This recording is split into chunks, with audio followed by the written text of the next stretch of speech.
Unsa din ang diplatuhan ug asa din makita nato sa Mantalongon Dalagit. Tara, let's go.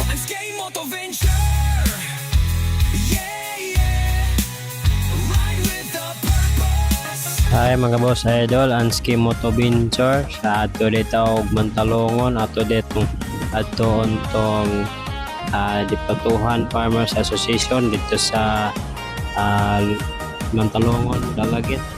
So tara, let's go.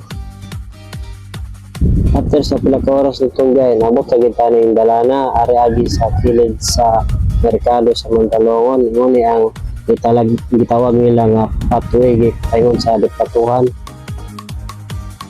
Hello mga boss, nadita karon diri sa Babones Merkado sa Mantalongon sa grupo sa mga farmers mo ang Diplatuhan.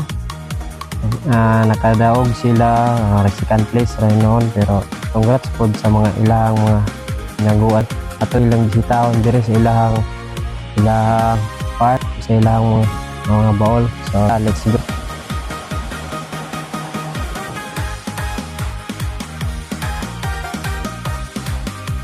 Mo ang ilang agyanan gamay kay ni pat yung siya ay ang agyanan nila para sa utanon ngayon dito sa merkado.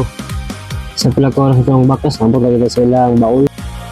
So good morning, nadita diri karon sa mga grupo sa farmers mo ang ilahang Diplatuhan sa naditikan atong gibisita kay ilahang upat diri dito ron kay usapon ni sila nakadaog dito sa mission dito sa Dalagit. Tara.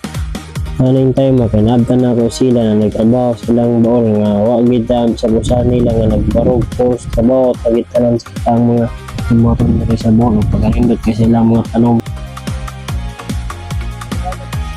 Ma'am, may buntag ka lang. May buntag po, sir.